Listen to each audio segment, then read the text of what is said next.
We're now starting our fourth and last session before we go to the concluding remarks.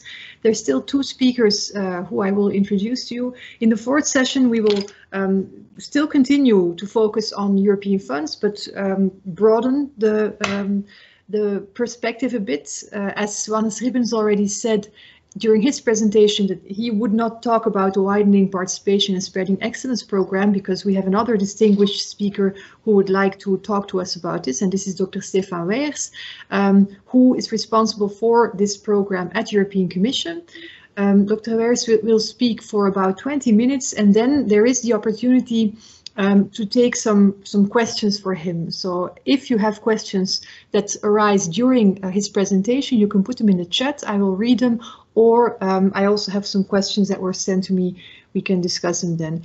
And as a last part of the session, Professor Agnieszka Wypych will also present a case study on twinning between the Universiteit Jaggiellonian in Kraków and University of Leuven. But first, Dr. Weiers, you can press the take control button, and we give you the floor and we'll listen to your presentation. Yeah, thank you very much to the organizers for having me here this afternoon to present the first outline of our work program for widening participation under Horizon Europe. And I'm pleased to see that there's already a very good collaboration between the Polish University and Leuven, just around the door here from Brussels.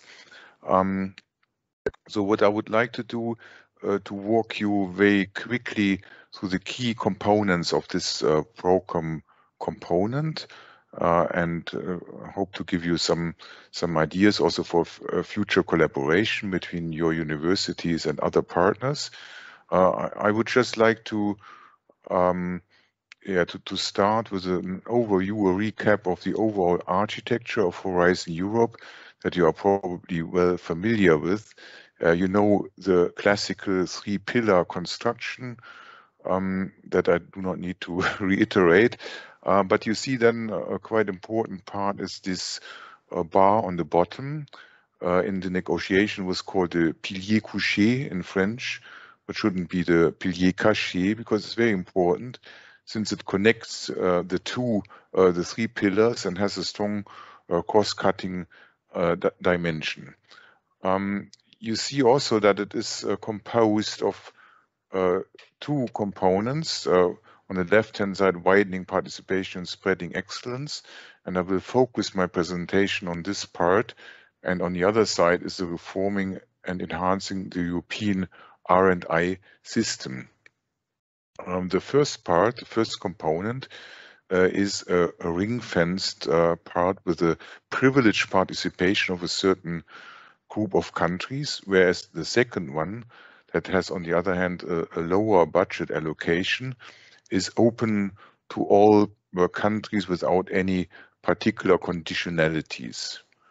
You see here just a view onto the total budget here, and our part, widening and ERA, has in total 3.4 billion, which is a considerable part of Horizon Europe, whereas the lion's share of 3 billion euro, almost 3 billion euro, will go at the benefit of the widening component in the strict sense, and the remaining almost $500 million will go to the ERA part.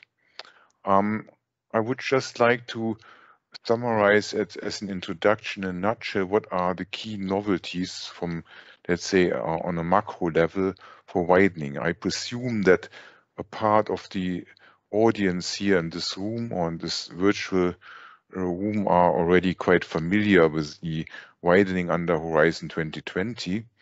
One of the key novelty is that from the conceptual point of view, we have fully aligned the program component with the new ERA strategic priorities. I will come back to that later on.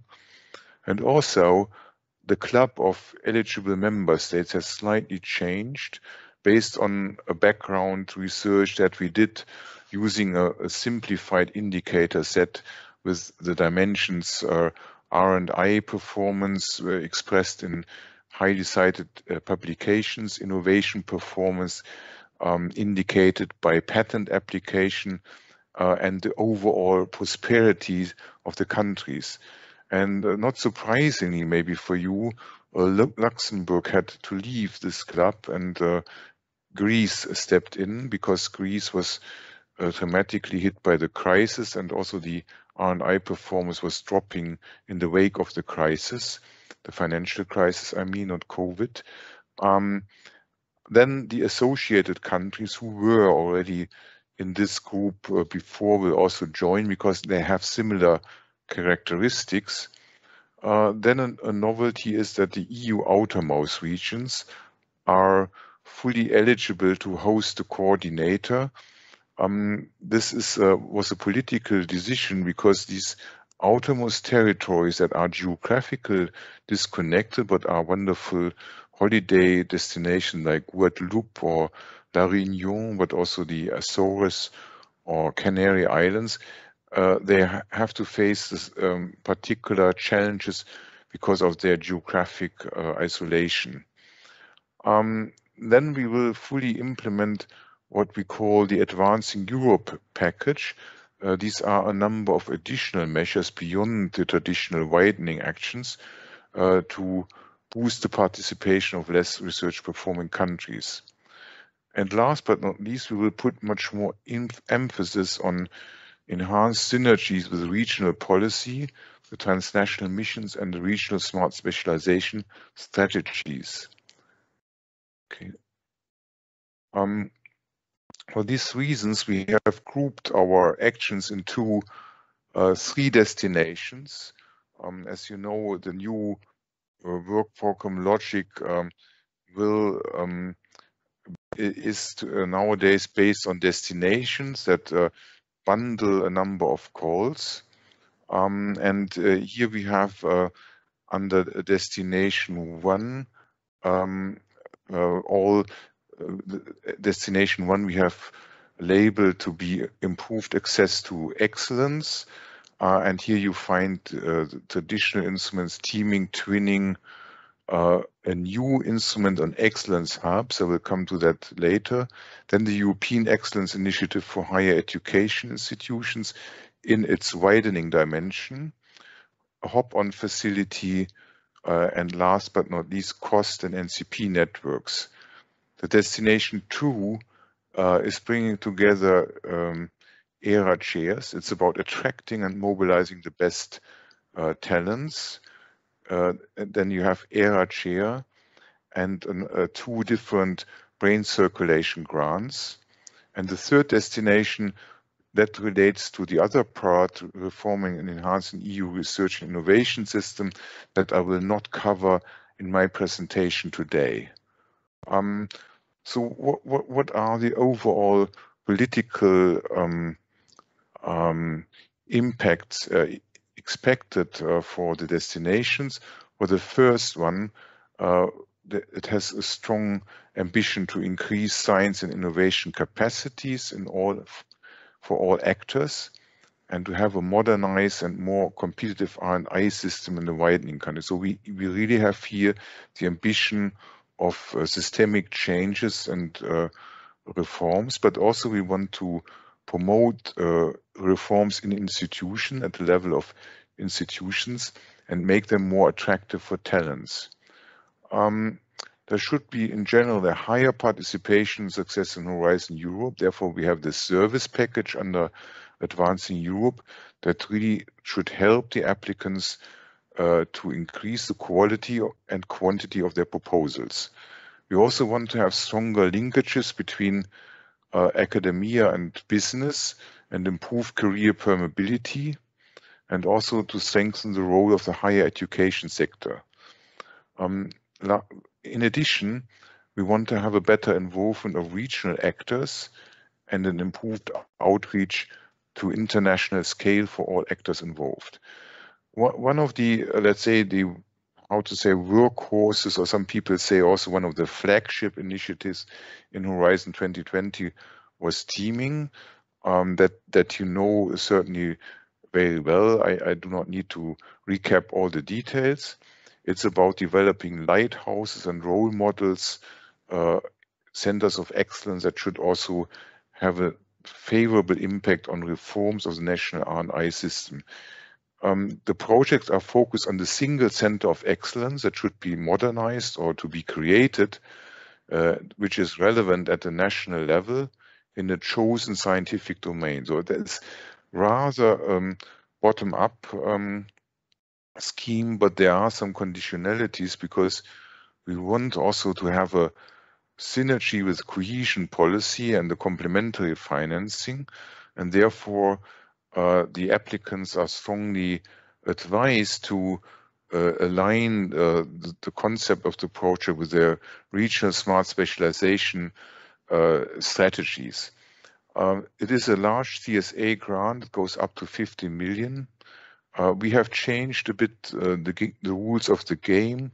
There will be no more teaming one preparatory project. We will integrate this in a single application, but over 2 stages.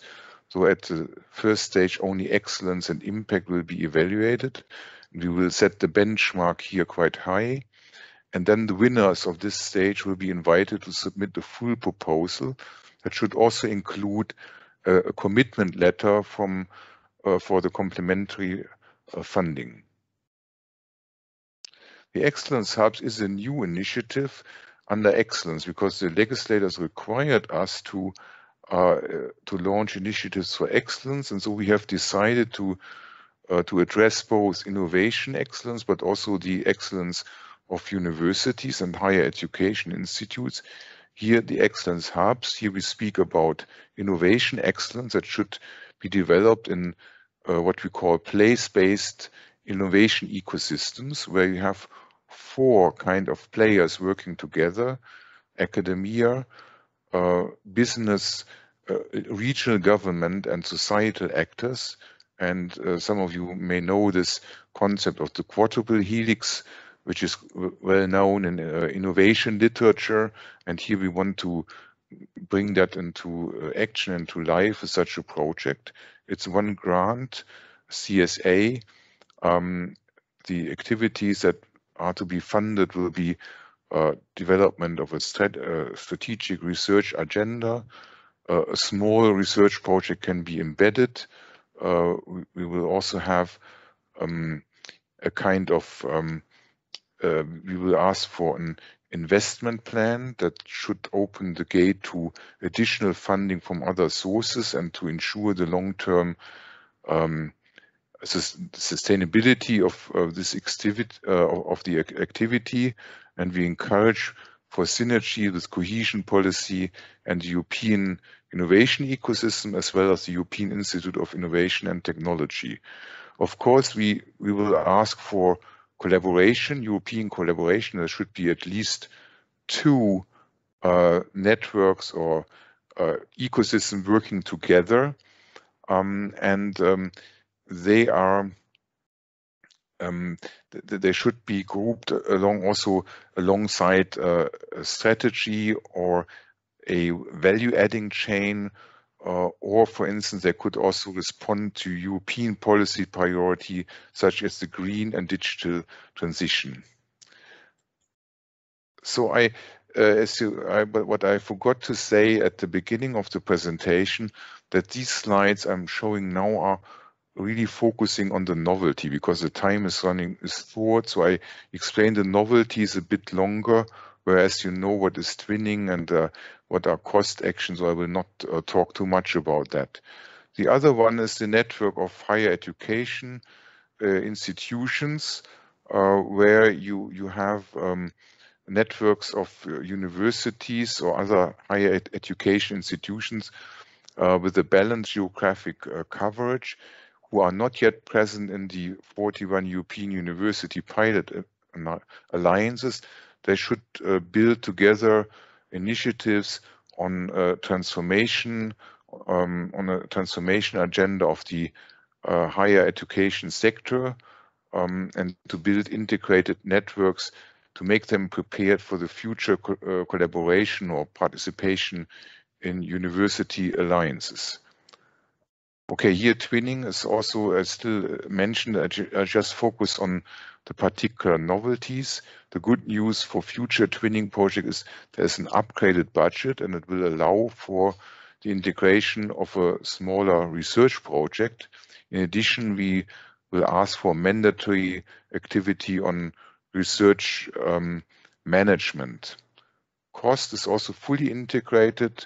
It will give the opportunity for widening countries to get better involved. We have raised the bars in terms of the KPI for widening for cost. And you certainly know these networks are very popular, and they are in contrast to twinning. Costs are very wide-ranging networks, but with less focus, but a more extended range. And it's also more flexible. You can join such a network and can you also leave it. And it's more convening individuals rather than institutions. NCPs will play a much bigger role in the new widening program because they will be entrusted to implement the Advancing Europe service package with much more beefed up services for the applicants, for instance, proposal pre-check, matchmaking, and so on. Another novelty is a hop-on facility that is a mechanism that will help to integrate additional partners from widening countries into ongoing projects that are not yet that do not yet have any partners from widening countries. On the attracting, mobilizing best talents, I think I'm running a bit out of the time. You see that we here also want to use this as a vehicle to incite institutional reforms, to better use existing research infrastructures, to revert the brain drain, and to improve linkages between academia and business, and to foster the circulation of knowledge. We have here the classical scheme, the ERA chairs, that was already established in FP7 as a pilot. It will more or less continue in a similar way. However, the novelty is that the candidate for ERA chair position need to be identified in the proposal already. We will have two fellowship grants. The ERA fellowships will be closely linked to the widening fellowships pilots and following a bit the model of the MSCA. And we have also in the pipeline a new scheme for ERA talents that has not yet been fully decided because we have still a pending study, and this would be more open. It would also include non-academic staff and be more open for other than postdocs. Okay, so here you have a last overview table. I see already the view on the screen that I think that should remind me to come to my wrap up, and I'm just doing that. The slides will be available also for the participants, so we can read the last overview table where you will simply see what are the commonalities and the differences between the key actions. Thank you very much. Thank you so much, Dr. Weiers, for your presentation. I think it was very insightful to see also all these novelties and the fact that you focused upon this. We have 5 minutes for questions, so if there's any specific questions, they can be put in the chat. I also have some questions sent to me, so if you allow me, I will ask one to inquire, especially also about the difference between now, Horizon 2020 and Horizon Europe. The question that was sent to me was the following: looking back at the widening measures taken in H2020, in your view, how did it work out? You explained some of the differences for Horizon Europe, but what does the Commission aims to achieve here, and how will widening as a program be evaluated in the end? What are the KPIs, etc.? Is this something you could answer to maybe briefly? Yeah, I can try to answer this briefly, because widening will of course be evaluated for the midterm evaluation of Horizon Europe, but also there is a final evaluation will take place for Horizon 2020.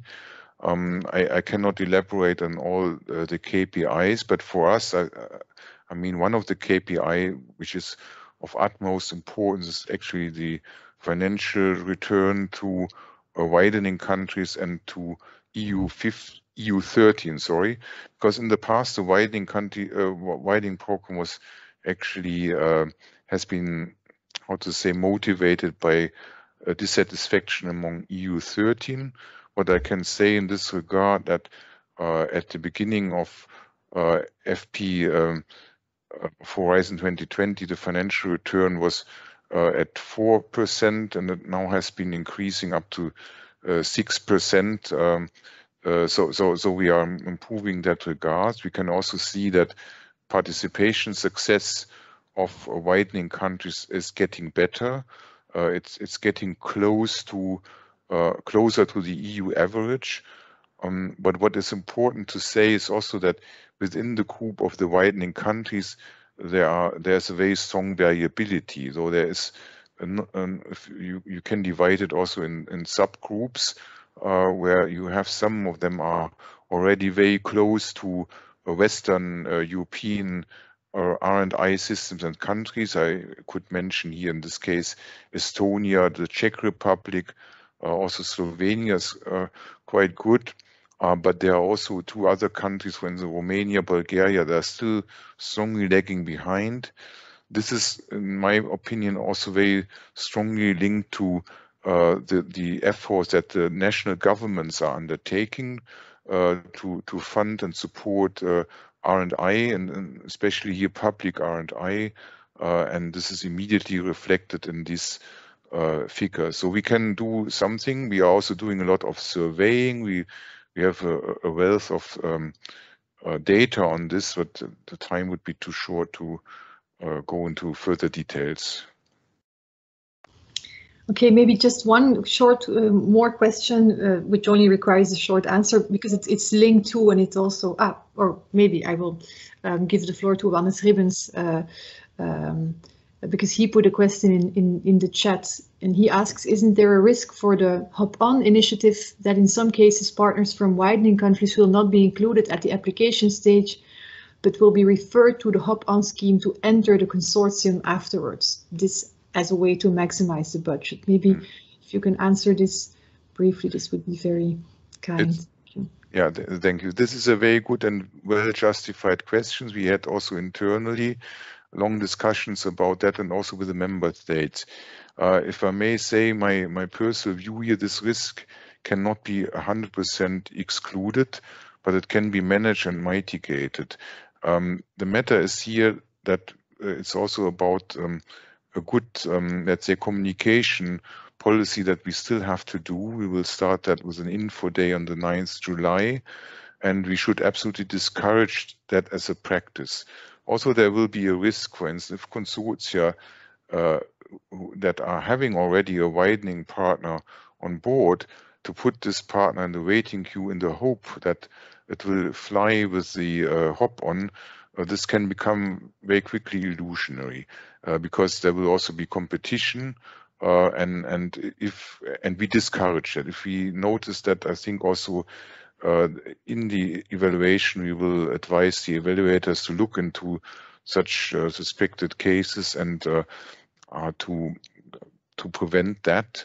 I also strongly advise, if you're writing a proposal, you should never mention that you have a widening partner in the background to be let's say to be associated via the hop-on, because this can be really detrimental and is absolutely not the intention.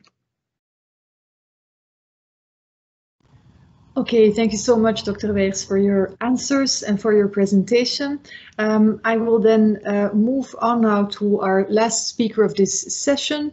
This is Professor Agnieszka Wypych from the Jaggiellonian University in Kraków. Professor Wypych, I think you already have taken control of the presentation. So without further ado, you will talk about your twinning project together with our university. You have the floor. Thank you very much. Good afternoon, ladies and gentlemen. As already said, my name is Agnieszka Wypych, and I represent the Faculty of Geography and Geology, precisely Institute of Geography and Spatial Management of Jaggiellonian University. I have a great pleasure to present our project with a long title related to the research of human environmental systems, with its acronym HESGEO, which is my favorite. I do prefer the acronym, so I will use this one.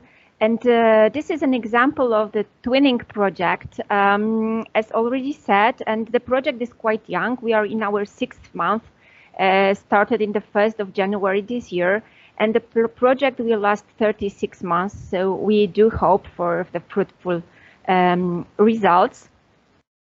As you probably know, the widespread twinning is focused on enhancing research capacity, raising research profile of the institution, focusing on early stage researchers, as well as strengthening the research management and administration skills, which we found as weaknesses of our institute, and that's why we decided to apply for the funds from the action.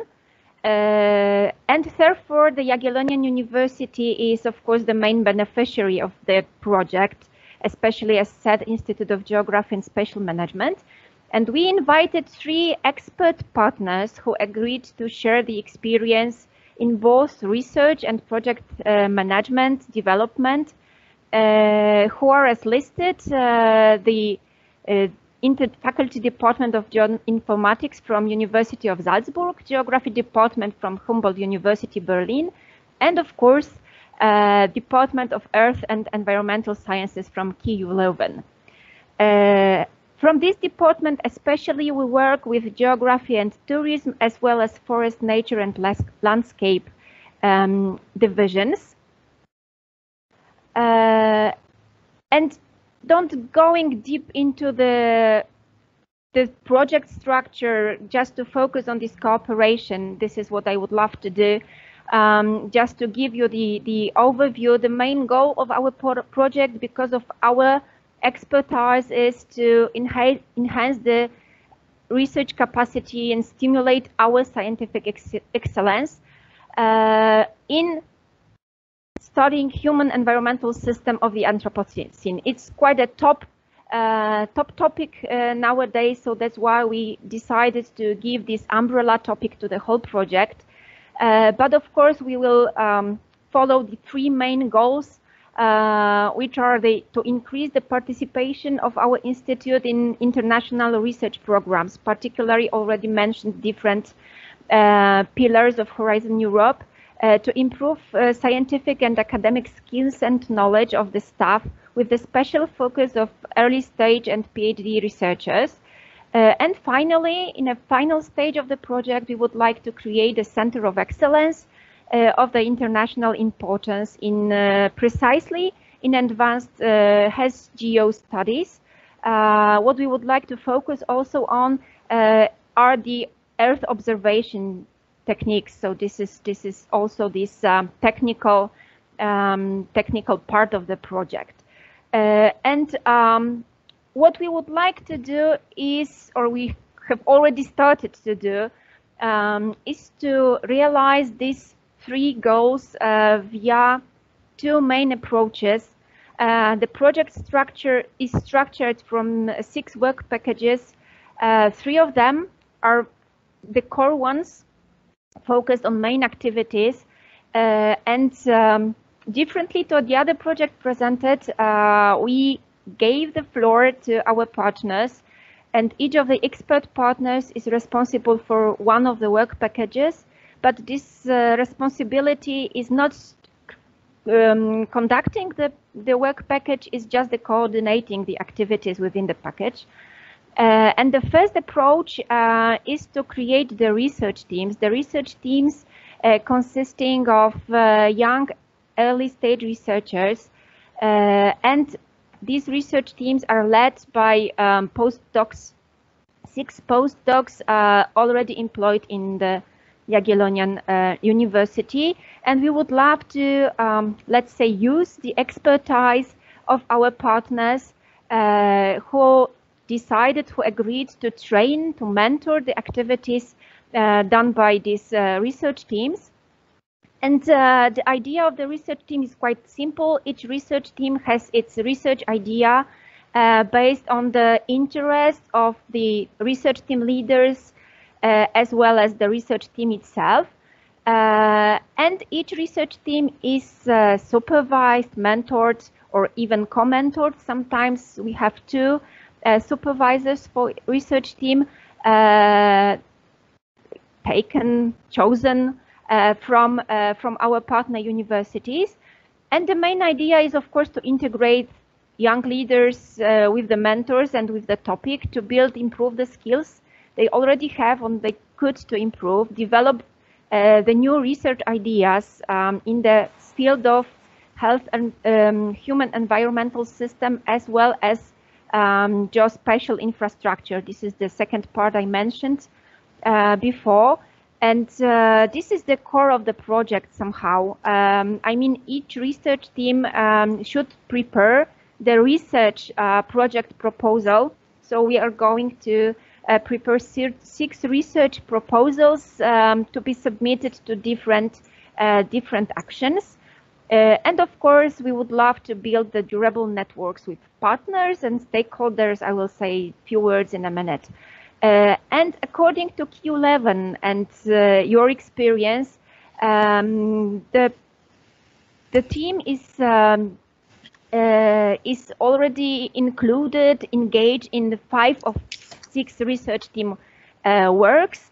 6 of Leuven team, 6 people are involved in this research team, supervising or co-supervising. The second approach is to create the center of excellence, probably preceded by project management outreach unit in our institute. And again, with the expertise of the partners as well of the capacity resources and this experience by research teams, we would love to work further. Of course, this center of excellence we hope it would support networking, exchange of ideas, project development, and so on and so forth. And of course, to maintain this active collaboration with project partners as well as different stakeholders. We would like, except for these 6 projects mentioned before, we would like also to open to the other countries, let's say Eastern European countries. So we would love to become a kind of expert as well and to spread the experience gained from the partners. And this Center of Excellence is the work package led by KU Leuven. Especially the work package leader is Professor Anton van Rompaey. And here, please apologize for by speech sentence. I got the information 2 hours ago that Professor van Rompaey was selected for the position of the Una Europa Chair of Sustainability at the Jaggiellonian University in 2022. So another point of cooperation here, we would host Professor van Rompaey in 1 year time in Kraków as well. So just quickly, briefly, because I can see the time, the project activities focus mainly on meetings and different workshops in a few aspects. The first one is training of these young researchers as well as administrative staff of our institute, and this is one of the work packages. Another one is these research team already mentioned, and the research team work should be focused also on a long or short time staying at partner universities. We hope to do it, and that the Corona situation will enable us to for these stayings. Another point, another activity is the Center of Excellence with different activities inside, as well as different dissemination communication activities together with the conferences, research papers, and of course some local promotional events. And the final thing I would like to share with you is, because the time is totally really limited, and I tried to show you, to present you the project really in brief. If anyone is interested, please visit the project website. This is something that we update regularly, of course, as well as the social media, when we try to put all our activities, our current activities. So if anyone is interested in following the project, feel welcome to follow us on this. Using these possibilities. And that's all from my side. Thank you really much. And it was really a pleasure to show all the slides to you. Thank you so much, Professor Wypych, for your interesting and enthusiastic presentation. And I think also with this, I will close the session. I think you all had a wealth of information, and again, thank you to all the speakers for your contributions, because I think it was very, very informative to all of